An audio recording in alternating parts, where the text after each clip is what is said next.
Gosh, what is up, my people? It is your boy 4RY here, and it has been a long time since I have done a wrestling video. How long has it been? It's been maybe like a year plus. I'm joking. It's been like maybe 3 or 4 months since I've done a wrestling video. I'm not gonna lie, it might as well be a year, because like, god damn. Today, we are going to be talking about WrestleMania. WrestleMania season, ladies and gentlemen. And I'm gonna be real, I have watched a little bit of WWE. While I have been off of YouTube, it might not look like I have, but I genuinely have. And I'm gonna be completely honest, I am not at all hyped for this Mania. This Mania build reminds me of WrestleMania 31's Mania build. I was not excited for that WrestleMania, but then once that WrestleMania did happen, it was actually really good, and it's probably one of my favorite WrestleManias of the 2010s. So yeah, I think this WrestleMania might still be a sleeper WrestleMania to look forward to, but let's just talk about the builds that have been happening with these Manias, because I'm not gonna lie, so far, I'm not intrigued, and I will explain exactly why I'm not intrigued in any of these matches. Some matches I'm going to speed run more than others because I'm just simply not interested in some of these matches. I guess it's just part of what WWE is, right? So without further ado, I guess we'll do it.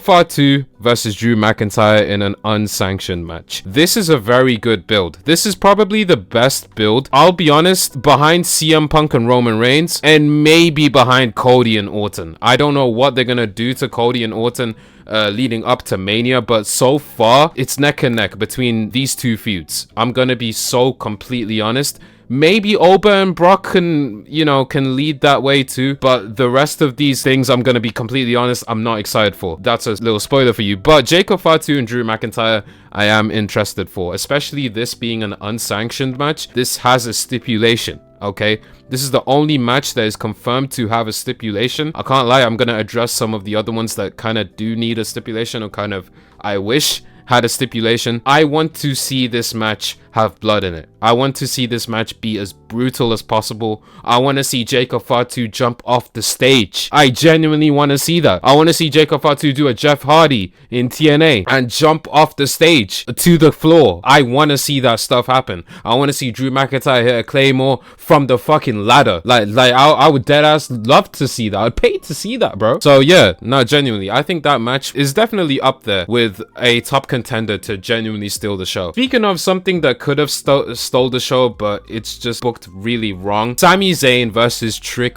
Williams. I'm not gonna lie, I saw Sami Zayn win the championship. It's not a good look, honestly, for Sami Zayn. Sami Zayn does not look like the babyface going into this. It's more Trick Williams looking like the babyface going into this. They should add Carmelo Hayes into this, or either Carmelo, Tama Tonga. They could add Shinsuke in this. They could add Alistair in this. They could add literally anyone they like in this match and make it a ladder match. As much people as you possibly can to fill this WrestleMania out. I would say this is the perfect match to do it in. And maybe at the end of that match, have Trick Williams win that match. I wouldn't complain, honestly. This shouldn't be a singles match in my opinion. Sami Zayn needs to lose if it is a singles match. Alright, yo, post-editing 4RY here. Hopefully all are doing good. I just learned that there is going to be a ladder match at WrestleMania for the Intercontinental Championship instead of the United States Championship. And this one has Penta, Rusev, JD McDonough, Javon Evans, and Dragon Lee. Now, I'm going to be 100% real. I wanted the United States Championship to be a ladder match instead of the Intercontinental one, but I do understand why the Intercontinental one is going to be a ladder match regardless, because I'm be honest, I don't think Penta has an opponent for WrestleMania that is strong to be a one-on-one match. Either way, I'm excited for a ladder match, and I'm going to be real. I think there should be more people in this ladder match, but I'm just happy with what we got. This is going to definitely steal the show. 100%. It's just unfortunate that the United States Championship isn't going to be contested in a ladder match, because honestly, I think that's what we all kind of wanted, to be honest. And honestly, I like Trick, I like Sami, but these two having a one-on-one match at Mania, sure, it's cool. But in my opinion, it doesn't belong on this card. I feel like with more people, that's where it belongs. I forgot about Ilya Dragunov as well. Yeah, add Ilya to this match, and you've got a pretty good match. You got a pretty solid ladder match. This isn't it. I'm gonna be completely honest. So yes, I'm not excited for this match. Another match that I'm not excited for that has already happened is AJ Lee versus Becky Lynch. I don't know what they could do to improve on the match quality unless they add a stipulation to this match. Or you could add Maxine to this match and make it a triple threat match. Or I'll do you one better. You can add Maxine and Natty. Seeing as Natty in 2026 is popping, fuck it, add her in. You know, it'll make the match a little bit better in terms of the freshness of it, in terms of something different. You don't want the same AJ Lee versus Becky Lynch match. That's in my opinion. I don't think that it kind of works for this situation because AJ already beat Becky Lynch. What happens when AJ beats Becky Lynch again? Literally nothing. What happens if Becky Lynch beats AJ? Literally nothing. No offense to Becky, but I don't think she deserves another title run. So yes, I think that adding more people into this match as well could be beneficial for this match, but so far it's just not something that I'm excited for. I'm gonna be completely honest. Femi versus Brock Lesnar. This is a match, I can't lie, I have not been excited for a Brock Lesnar match since he had those wars with Goldberg.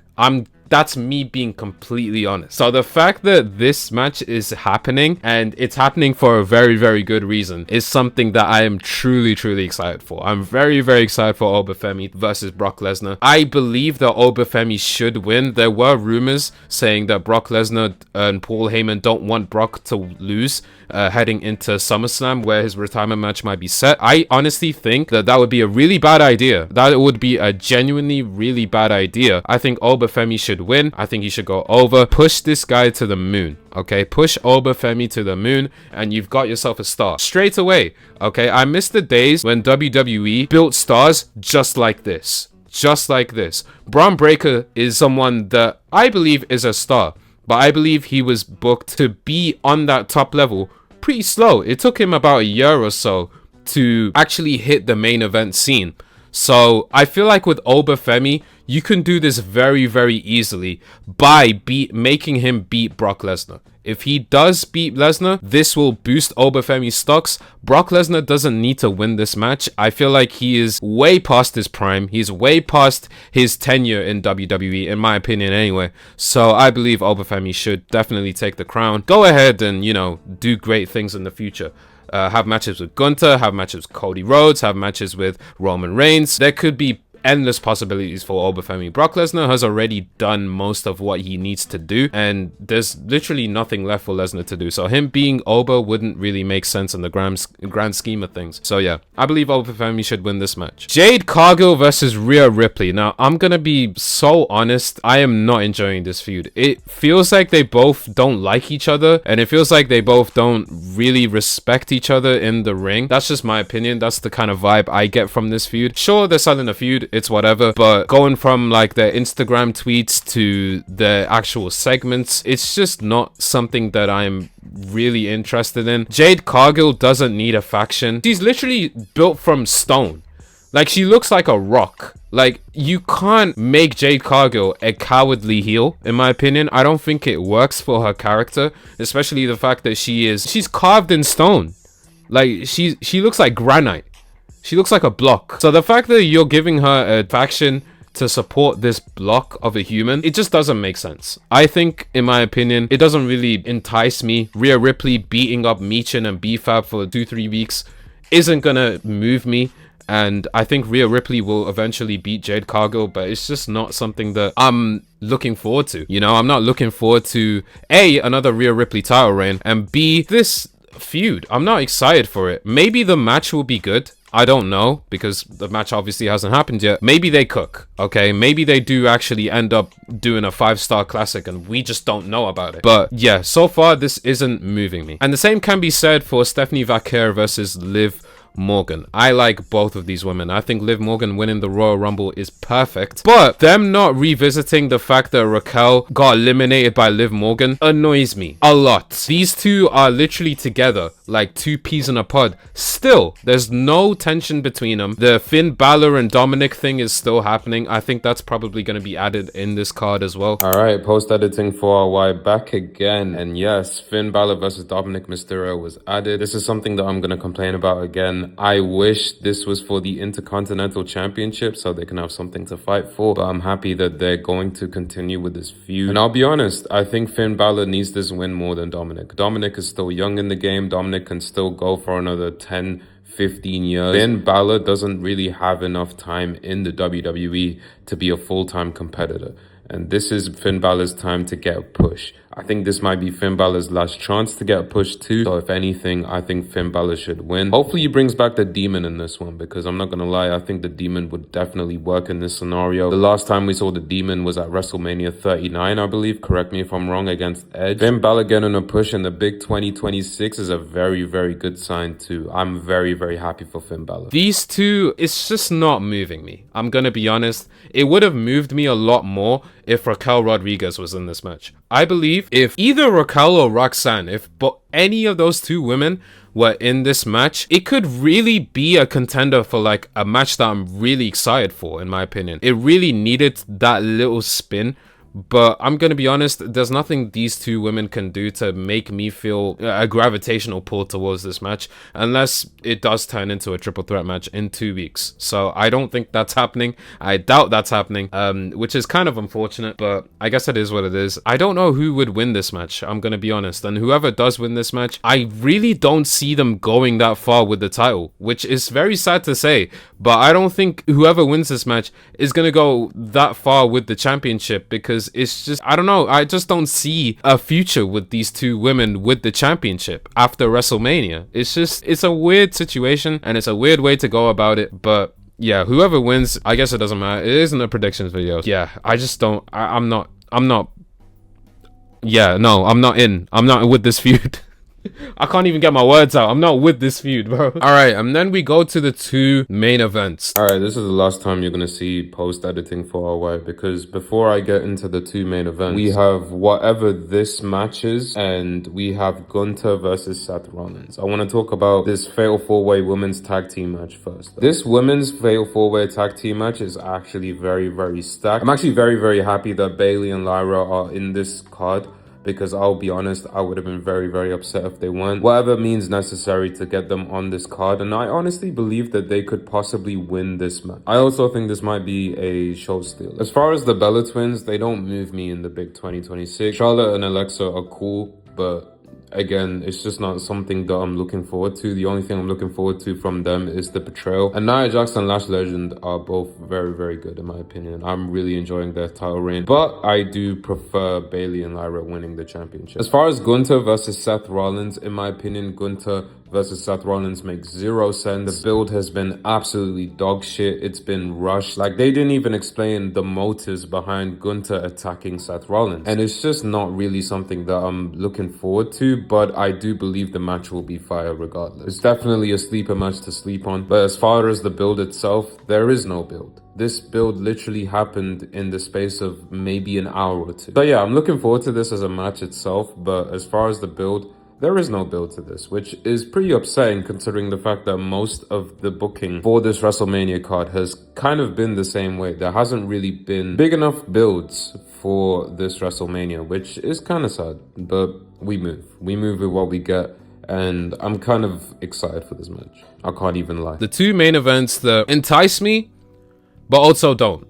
Let me explain. Cody Rhodes versus Randy Orton. Randy Orton has turned heel on Cody Rhodes. He is now the killer. He is listening to the voices. He is on the phone with someone, and Cody Rhodes is Cody Rhodes. Nothing has changed from this man as far as this recording goes. This man is the same Cody Rhodes we have seen for the past 5 years. This dude is the same Cody Rhodes. In my opinion, Cody is stale. Cody is stale as fuck. Randy Orton is going to win this match, 100% guaranteed. I don't see a world where Cody retains the title. That's number one. Number two, this feud is booked so weirdly because you can easily have this feud be the top feud of this entire card, but instead WWE want to drill in the fact that there has to be a celebrity involvement in this match in the form of a Jelly Roll. Ladies and gentlemen, Jelly Roll is involved in a 15-year feud. How do you think I feel about this, huh? This is a 15-year going feud that can easily be talked about. But no. Instead, we are putting the vocal point on Jelly Roll, which I get. I understand. WWE is trying to build to a wider audience. Jelly Roll just did a fucking Super Bowl song or a World Cup song that sounds like shit. I understand. Okay, I get it. Okay, all respect to Jelly Roll. I like Jelly Roll. I think he's committed to the wrestling thing. I think he genuinely respects and likes the business, and his promos are great. Okay, I'm not saying that he's a bad guy. What I'm saying is the fact that this is revolved around this person isn't moving me at all. And this is why I am not interested in Cody Rhodes versus Randy Orton. As much as I hate to say it, and as much as I hate to admit it, these two can't have a better match than they did at King of the Ring. These two already had a match at King of the Ring. I don't see these two having a better match than that one unless this is hit with a stipulation too. Now, I don't think there is a better time to bring Hell in a Cell than this time. Okay, this would be a perfect time to bring Hell in a Cell back. The last Hell in a Cell match we had in WWE was CM Punk versus Drew McIntyre. Now everyone knows how crazy that feud was. This can literally go to that place where it needs to be. This can probably excel CM Punk versus Drew McIntyre. You need a Hell in a Cell match at WrestleMania. The last Hell in a Cell match at WrestleMania, as far as I can remember, is Triple H versus The Undertaker. I think if we're gonna bring back Hell in a Cell, this could be the best spot to do it in. Now, obviously, if you're not gonna bring back Hell in a Cell, it's cool. Okay, you don't need to bring back Hell in a Cell. You could do a no DQ match. You could do literally anything you could possibly do to make this match a little bit better, because look at what happened to Cody Rhodes versus John Cena. Cody Rhodes versus John Cena, WrestleMania Night 2 main event. And that was fucking ass. Everyone hates that match. But look at SummerSlam. SummerSlam, they had a no DQ match. And that was amazing. Everyone loved that match. Quite simply because of how good it was. Yeah, I just think that this match would be a lot better with a stipulation. Hopefully WWE have learned from Travis Scott, and hopefully they actually try and like situate this match a little bit more to the point where a celebrity won't be involved in this one compared to the last one. But again, it's WWE, bro. I'm not really that convinced that they know what they're doing in terms of this feud. So yeah, I guess Cody Rhodes is gonna lose to Randy Orton, and then we're just gonna move on to maybe SummerSlam, where Cody Rhodes regains the title, which is something that WWE is very known to do, because WWE just love Cody Rhodes, and it's the honest truth. It's sad, it's very sad, but it's the honest truth. WWE love Cody Rhodes. He's the poster boy of WWE, which I'm not liking, because Cody Rhodes needs a character change. He needs a switch up from who he is right now. Okay, Cody Rhodes is not convincing to me. I feel like the people he fights are more convincing to me than Cody Rhodes, the character himself. So it's just a sad situation. I guess it is what it is. We move on to the main event of night 2. CM Punk versus Roman Reigns. CM Punk is my favorite wrestler of all time. Everyone knows this if you watch this channel. I'm moved by this feud, but this feud has 2 weeks for me to change my mind. Okay, this has gotten personal to a point, but I feel like there needs to be a little more brutality. I feel like there needs to be a little bit more personalitism like into it, you know? This feud needs to be a little more personal. Okay, sure, CM Punk disrespected Roman Reigns' father. Okay, sure, Roman Reigns disrespected CM Punk's age, saying that he's old. Him crashing out to the fact that he's old, to me, is funny. Okay, a lot of people hated it. Me, I kind of like it. He rage baited him in the most craziest way. This feud needs some type of brawl, or Roman Reigns absolutely destroying CM Punk to the point where CM Punk is bleeding blood. Heading into Mania, he's kind of injured, but then you can have like a little glimmer of hope for CM Punk. You know, you can have CM Punk as an underdog. Okay, you can have CM Punk as a little bit of an, you can give CM Punk a little bit of an underdog story to this. If you do that, then cool, okay? But Roman Reigns, we know Roman Reigns is OP, all right? We know Roman Reigns is OP when he's with the Bloodline. We know Roman Reigns is OP when he's crashing out. And him doing that while CM Punk is at his normal state doesn't make me believe that CM Punk is going to win. So I need something from CM Punk, or even from Roman, to make me believe that CM Punk is going to win. The way they do that, I feel like, is Roman Reigns absolutely destroying, battering CM Punk, and CM Punk coming out the next night just absolutely battered, bruised, bandaged up everywhere, coming into WrestleMania bandaged, bruised, absolutely just messed up. and end up trying to get that little spark back and trying to, you know, get some good near falls and stuff. I think that would be awesome, but I don't think WWE are down to do that. Don't listen to my booking, bro. Don't listen to my booking. It's probably for a bad time. You probably got something better in mind. Okay, I guess it's moving me, but it's also not. I feel like there's a clear winner in Roman Reigns. Again, I'm not liking that decision, quite simply because I don't like a part-timer being a champion in WWE. He even brags about it in his promos that he's a part-timer. I don't like that, in my opinion. I don't think that should be the right way to do things. I hope CM Punk does win, just for the sake of that reason, so, you know, we can see a regular world champion. This should be a world champion. This should be someone that shows up every week putting on bangers. And CM Punk has been doing that. I feel like CM Punk has had the best world championship reign as far as that title goes. I feel like with Roman Reigns, that title is just going to decrease in value. I guess it will increase in value because, you know, it will get defended on separate parts of, you know, the month. But it just won't move me as much as, you know, CM Punk being champion. So I don't know, honestly, I'm not sure who would win that, and I don't know what would make me happy. So yeah, that is my thoughts of WrestleMania 42. 42, damn, that's 42 WrestleManias. I remember my very first WrestleMania I watched live, WrestleMania 30, and funnily enough, there's going to be a video on that very, very soon. Be sure to stay tuned for that one. But yeah, it has been your boy 4RY here. Thank you so much for watching this video. Let me know what you think of WrestleMania 42 in the comments down below. In my opinion, I'm not moved, okay? I'm not moved so far, but I do think this is going to be a sleeper WrestleMania. I'm not looking at the build, I'm looking at the matches, and I think the matches are going to be what carries the show. So let me know what y'all think in the link in the comments down below. Thank you so much for watching this video, and I'll catch you guys on the next one. Hopefully regular videos will be on this channel. Sorry I've been away for quite some time. I have just not had an idea of what to do for this channel, plus I've been in and out of being interested in WWE. So yeah, thank you all for watching, and I'll catch you guys in the next one. Deuces, ooses. Fuck the yeet. Actually, yeet. Yeah, Rosie enough in the back room weekend. Big bitch shot on a Monday, but it's all gone by the weekend. I make bread when I wake up, I make bread when I'm sleeping. I ain't never had no head start, I got thrown in the deep end. I get out of breath when I run out the money.